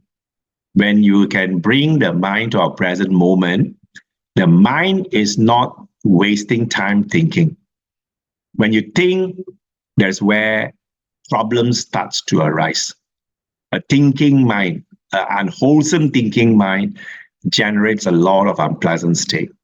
So the Buddha advised all the lay people and the monks during the Buddha's time is to constantly put the mind on any of these 4 areas, which is referred to as the 4 foundations of mindfulness. So if we can put that here, then it can help to eradicate all this kind of problem, desirability, subha. That means you run after sensual pleasure because you find those are nice and it can give me happiness. And then you think this happiness is permanent. And then you said, there is me who is enjoying all that. So all this, the Buddha says, is wrong view. Yeah, we'll discuss it as we move along. But the Buddha says all these are wrong view. So to prevent your minds getting into all this wrong space, the Buddha says, keep the mind present by paying attention on this 4 foundations. So what are the 4 foundations that the Buddha encouraged his disciples to spend time on? So use your body as an object where you can keep your thought present. So in Pali is kaya. Kaya is body. Nupassana means you can use this contemplation of the body as a way to keep your mind present. I cannot go and describe a bit more. Yeah? I just say body, keep it present. For example, if you are seated here, the sitting is a body posture. You are presently knowing that you're seated. So when your mind is knowing you're seated, the mind cannot do something else because the mind can only do one thing at a time. So when the mind is knowing that it's sitting, the mind cannot be thinking of something else. So if your hands is moving, knowing the hand is moving, there's an activity of the body. When the mind knows your hand is moving, so the mind cannot be busy thinking something else. Yeah, if you're chewing your food, if you're mindfully chewing your food, so the chewing is the activity of the body. So you are mindful of the chewing, the mind cannot be thinking of anything else. So that is, in a nutshell, layman man of saying that's how the 4 foundations of mindfulness is discussed, given in the Satipatthana. Feeling, you get all kind of feeling that's coming through in your body. Is if you are in a room which is not air conditioned, the weather is hot, your body is feeling the unpleasantness. The unpleasantness the body is feeling is what you can also take your mind to focus on. The unpleasantness of this body, which is hot right now. When your mind is present with the unpleasantness of the body, your mind cannot be thinking. So that putting the mind in your feelings, all kind of feeling, pleasant, unpleasant, or neutral feeling, that practice is called Vedana Nupassana. Vedana Nupassana. And the activity of mind is your mind also start thinking, your mind move a lot, thinks a lot, from angry state to happy state. The mind can also be an object that you can use to keep your awareness present. Or if you don't like to do any of the three, then you can also recollect the Dharma. You can always read a sutta, or you remember a talk. You're reflecting back on a talk, what the talk is, the key points of the talk. When you're reflecting on the talk, the mind is present, reflecting on the talk. Yeah, you're doing Dharma reflection. So mind is busy doing Dharma reflection. So the mind, again, is not busy thinking. That's called Dharma Nupassana. So in a quick nutshell, that is the four foundation of mindfulness. So I'm now going on to the last one. The last one is Samma Samadhi. Translation has been concentration, but as we understand, this English word is not the perfect equivalent of Samadhi. There are a lot of books that now move away to composure, stillness of the mind. I think I love those words because that represents a state of mind which represents Samadhi. Then I am concentrated. That means you are so focused on one thing and you do not know anything around you. That is not Samadhi. Yeah, Samadhi is not like that, but Samadhi is your mind is composed and still, yet you are aware of the surrounding. You're aware of things around you. Okay? And then the other word is when you can reach the state of Samadhi, you have this one-pointedness, but we are referring to use the word unification of the mind. One pointer seems to be a dot, but it's not a dot. You as I said, because when your mind is composed, your mind knows the surrounding. So it's not one tiny dot. The mind is unified, but is still aware of what is happening around you. So when the mind is concentrated or composed, it will be powerful enough to see things as they truly are. This is what I'm trying to say. When the mind is composed, the defilements are dropping away from the mind. When the defilements drop away from the mind regains back its clarity. The true mind, which is bright. When the mind is clear, then you can see things as they truly are. What are things that you should see? This one we'll discuss in my third class. We talk about Tilakkhana, Anicca, Dukkha, Anatta. That's the mantra that the Buddhists always use. We must be able to see these three things. Yeah. Anicca, Dukkha, Anatta. If we can see Anicca, Dukkha, Anatta in all phenomena, that is the goal. Yes, able to attain the goal of liberation. All right. Okay, so I will be going to this again. So usually when you talk about Samma Samadhi, based on Sutta Samma Samadhi, Sutta again, I'm going back to Sutta Samadhi.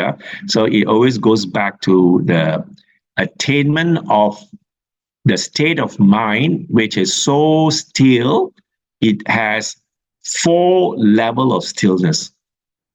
Yeah, the first level is called first jhana. Second level is second jhana, third jhana, fourth jhana. At each level, the Buddha described very clearly the jhana factors. These are the jhana factors. It comes with this kind of experiences. To make it easy, so these are the experiences you will experience when you are in this state of mind. Okay, I don't want to go through those words, but you can see the words are reducing, right? You see it, not? The first jhana, you got more words, and the second jhana, you can see initial application, sustained application is removed. You only have joy, happiness, and one-pointedness. You can see that. So this is also as the mind get still further down, all the gross experiences that we are experiencing will also be eradicated. So the first state of stillness is a bit raw. You are gaining unification of mind, but it's not so unified. Just like I was describing, the cup of water that you have been spinning for so long, you stop the spin, the water still spin on its own, but it's gradually, the sediments are settling down, okay, slowly settling down. So when you are experiencing that settling down, that is the first jhana. Okay, when the sediments settle down more, so the initial application, sustained applications are like the gross dust that's been settled. So what you see now, you see more clarity, you see joy and happiness becomes stronger. Yeah, and you can see the moment the things settle down further, the joy also disappeared because it's still very gross. The happiness is what is left in your observation. And then the happiness then turns to equanimity. That's the fourth jhana.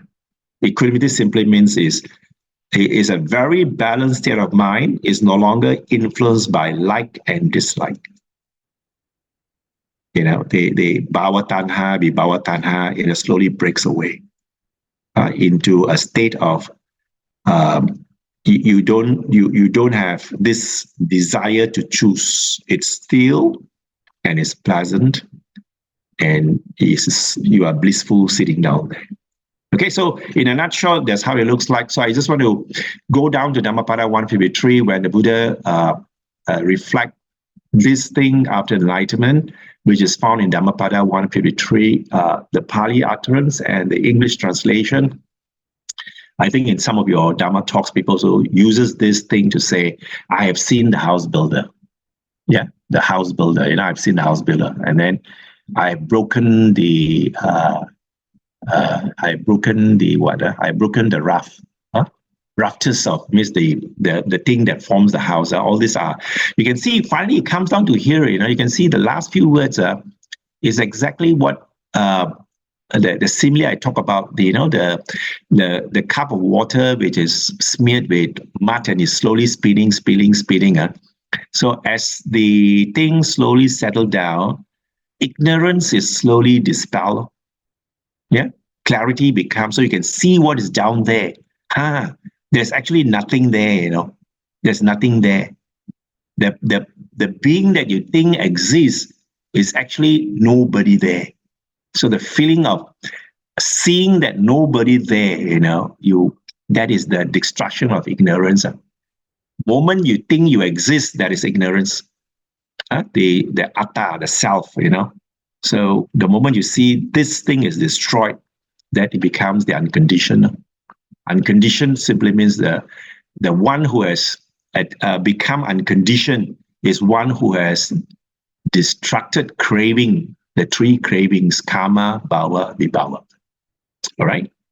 And finally, I want to add this in is because when I talk about this samma samadhi, there's a lot of types of practices going on taught by different instructors or different yogis and all that. So I just want to use a sutta to say that in AN 2.31, the Buddha has clearly uttered that for us to have the liberation, to finally destroy the taints, we need two things. Yeah, we need two things. What two? He says we need serenity. So this is what laymen always say as samadhi. Samatha, you say samadhi, you attain samatha, clarity, serenity. And then you also need to have discernment. So this is the vipassana element. So you can see the Buddha clearly says that, we need two of these together for liberation, not one. Both of these has to work hand in hand for liberation. Why? Yeah, he says here, what is the development of serenity? The mind is developed. When the mind is developed, greed is given up. That is what the Buddha says. You need to develop the mind to remove the taints of greed. And what is the benefit of developing discernment? Wisdom is developed. All right. So when wisdom is developed, what is destroyed? Ignorance is given up.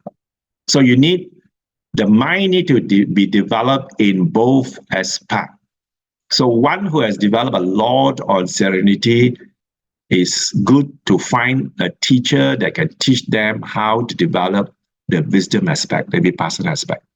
One who has developed a lot of vipassana is good to find a teacher who can teach them the other half of the mind development, which is samatha meditation. So that is the nutshell, the mind. So you can see the Buddha clearly says that, when these two things work hand in hand, greed is free, and then the wisdom aspect, if you develop that will also destroy the ignorance of things. Okay, so I have come to the end. I just want to quickly go through with you some sample past question for this module, lesson 1. So to give you a kind of feel, what we have covered, quite a big aspect, what kind of questions will be asked in the exam. For those who are planning to go for your senior level, you have 20 objective questions. So I'm just taking the question that is relevant to this discussion. So the question taken from 2019, objective question, senior question. The Buddha preached the 5 constituents are conditioned to unsatisfactory state. This refers to what? Or 2020, you can see also a senior question. You can see this question is quite repetitive. It's just that the answer A, B, C, T is somewhat move about, but answer is the same. So the Buddha's preached the 5 aggregate are the source of unsatisfactory, so dukkha. These 5 aggregates are known as in Pali. I prefer the year 2020 because the year 2020 question is more chun, straight to the point. 2009 is a kind of vaguey like that. So if you're not familiar with the kind of English they use, you end up, which is the answer. Pancha, we all know those are 5.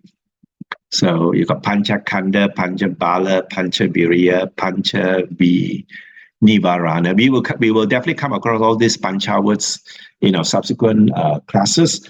So the answer will be what? Pancha Kanda, Pancha Kanda. We have no time to let you try this, but that's Pancha Kanda. Okay, then it comes to the subjective question, the one which you're going to write a short essay. So let me start with the senior question for the Four Noble Truth.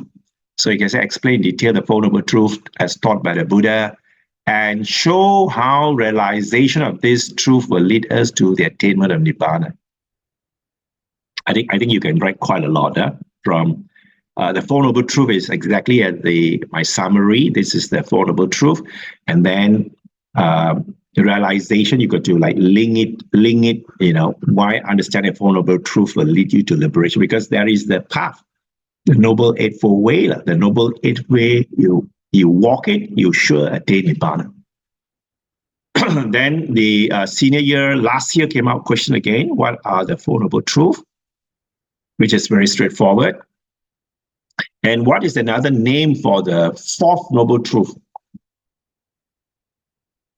This one is the Noble Eightfold Path. So once you have said this is the Noble Eightfold Path, is explain in detail the Fourth Noble Truth, which is actually explaining the Noble Eightfold Path as the notes I've given you.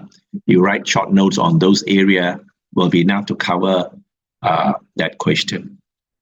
And in 207, there is a higher level. For those who are going for higher level, there's no objective questions. You have to answer 5 essay questions. So again, this Four Noble Truth is very popular. What are Four Noble Truth? Explain how the end of suffering of birth, old age, sickness, death is brought about through an understanding and penetration of this. Again, it is not very difficult. Explain the Four Noble Truth and then explain what you understand by the Noble Eightfold Path, the path given by the Buddha for us to realize the Nibbanic state. Explain it there. And then 2022 higher level again, explain the Four Noble Truths taught by the Buddha and show how the understanding of this. The question is somewhat around there. You cannot run away. Yeah? And then 2023, you can see the question is very similar to the senior year. That's why we are quite surprised. So because of that, we have decided not to run two separate classes, all put together, because the same class can address the question, what are the Four Noble Truths? Explain in detail the Fourth Noble Truth, which is again Noble Eightfold Path. How does the Noble Eightfold Path benefit our life? You write it out. That it has definitely it's a gradual training on our Sila Samadhi Panya, which will definitely gain us the right understanding to see things clearly, to be liberated. Okay, so I have zoomed across very quickly. I hope all of you are still with me. the Four Noble Truth. Yes. Who is that? I just wonder, Chai my Hun, name is Chai Hun. Yeah, correct. I wonder why, we are studying the fable story of Buddha left the child, left the wife, while we don't, why is it the books are not teaching that Buddha actually, like what the sutta say? Why we go and learn the other way around and then come back after so long learning the story, they come back only we know this is the actual, what is taught in the sutta. Isn't it very funny? We are not teaching the right thing to our students. Yeah. We are not doing the right thing. That's why we have to run the MBE class law, and because hopefully the MBE assessment will also be changed next time to reflect more on the sutta rather than the Narada textbook. That is what we have at the moment. Hopefully, if you are Sunday school teachers, I hope you are many are Sunday school teachers, it's time for you to reflect on the change on the curriculum. Don't teach the Sunday school using the old syllabus. Maybe it's time for us to change into theme-based teaching. Talk about the values, then you talk about the values rather than you go on the life history of the Buddha. Don't use that. We have been taught like that. So we are the byproduct of what they have told us. And then when we become Sunday school teachers, we also bring that not so right into the classroom because we don't read. We also don't read. Because we don't read, so we just use the Narada book as a textbook. We just go in the class and teach Narada textbook. No, we don't read because when we are first exposed, that is supposed to be the textbook. The good textbook that we are supposed to, read. We get used. How do I say? That's somehow something that we refer to, but after so many years, then suddenly this is not really not the actual thing. Then why are we teaching the wrong thing in the first place? Sorry, I'm very sorry. Very sorry. But you can the video that I sent to you by Esma Gachita, he has given you a reference text, right? The life history of Buddha. Use that life history of Buddha, which has nothing but the true story from the sutta. But last time we are just unfortunate because we are depending a lot of books from Sri Lanka. Yeah. And we don't have people who are competent in the subject matter. I think only lately in the last 10 years, I see a lot of monks are pretty interested with early teaching. So there's a movement of newer monks who are moving towards early teaching and encourage all the Buddhists to go back to early teaching and leave the Theravada aside. Theravada, no doubt, we always mistaken that Theravada is the early teaching. Actually, is no. Early teaching is very different from Theravada. Theravada also roja until a lot of things are inside. So you depend on Theravada books. We are also reading a lot of things which are not reflected in the sutta. So you go back to those later books, the newer books that came out, that really takes the source from the early sutta. So stay there. But it's okay for us to know some of the Jakarta stories, the life history stories. So at least when we are discussing with other Sunday school teachers, we don't look like lost. We don't say they are wrong also. Don't say they are wrong, that we're upset. You're all very upset. We also very upset, huh? Brotherly, can I Ah, share yeah. my? Yeah. Okay. Oh, okay. If we refer to Tiga Nikaya and this Padana Sutta, it relates to 91 eon ago Buddha Vipassi. Okay, this Buddha Vipassi has this record that he went through the four sites and he was born to a queen, and the queen died 7 days, and he walked 7 steps, exactly the same as Siddhartha Buddha records. Sorry. Yeah. Okay, that is Vipassi. So I have made inquiry about this. I was explained that this is the lineage of the Buddha. Every Buddha after Vipassi, whatever, also will go through the foresight. Whether the foresight is what he went out or whether he saw daily, not described in other Buddha, but they will go through the lineage of this development. And when they are at birth, there will be heavenly deities supporting the mother, cleans the baby. This is what happened in Buddha Vipassi. So therefore, it becomes a lineage history that every Buddha will go through this. So when we come to Pasarani Sutta, that did not describe that he went out one day to see the foresight, but Vipassi did saw the foresight in this manner. So in other words, Siddhartha, Prince Siddhartha did see the foresight, maybe daily or whatever. Therefore, he contemplated, he left. But the story about parents who grieving and all this is contained in your sutta that you show us, Pasarani Sutta. But this is not the case of Buddha Vipassi.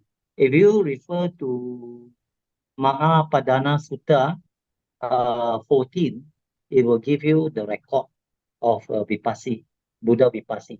So we cannot say we have learned the wrong thing, but the development when this story was written about Siddhartha, Prince Siddhartha, probably is along this lineage history. Thanks. We can't do much. This has been like around for so many years, yeah, and everyone is still going out to say the thing. So I would encourage the Sunday school. If you are still in Sunday school, don't use those classical teaching method. Go on team-based. I think team-based makes more sense. You talk about the virtues and quality of our great teacher. So the historical aspect is actually not very important, right? Because that don't lead to liberation. How do you be a good man or a good, good lady or whatever? It's the practice, So if you focus on team-based, how to develop Brahma Vihara, the team-based will be a good way of, giving the teaching of the Buddha, team-based.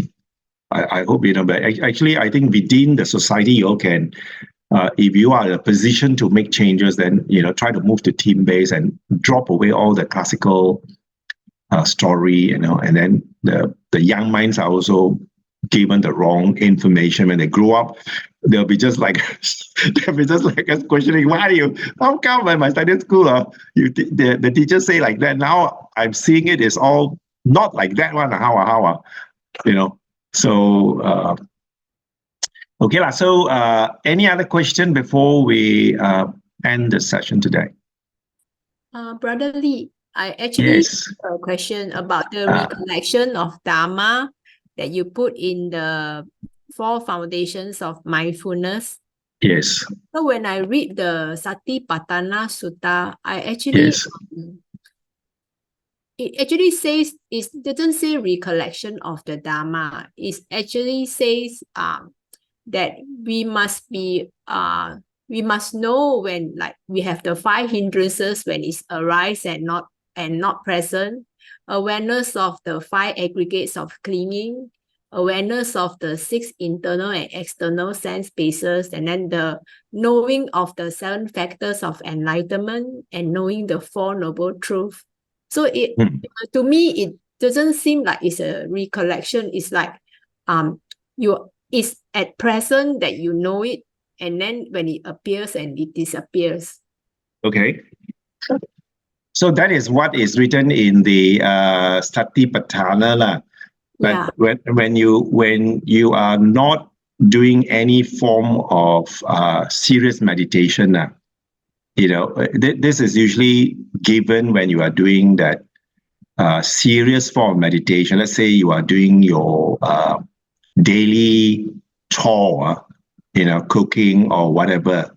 How do you maintain your mindfulness? How do you maintain the mindfulness? So you can maintain mindfulness by observing your bodily action, or you can observe your feeling, observe the state of your mind, and also you can recollect the Dharma.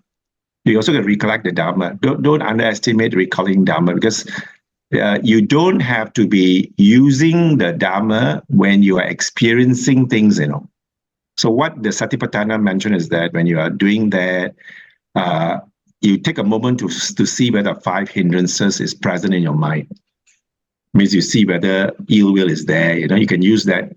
You can use that approach, but that is for a practice when you are seated and you have nothing else to do. You use the Satipatthana way when you are seated and using your state of mind to evaluate where you are using that thing. But what I'm just describing is your daily activity. When you do daily activity, you can also recollect your Dharma as a way to keep yourself present. Like for example, when you're doing or washing a plate, you can think of what are the 5 hindrances that the Buddha talk about. That means the moment you ask that question, the mind has to get an answer, right? When the mind has to get an answer, you have to now look into your memory, whether you have that answer. So by putting that into practice, your mind will not be thinking aimlessly. The whole exercise is to prevent the mind from thinking aimlessly. Sister? Okay, yeah. Yeah. I need to meditate more on this. When you do meditation, it's different. When you do meditation, you have nothing else to do. True or not? Yes. You're seated, you have nothing else to do. So you can then, at one point in your meditation, then you can investigate whether, do I have the 5 hindrances now?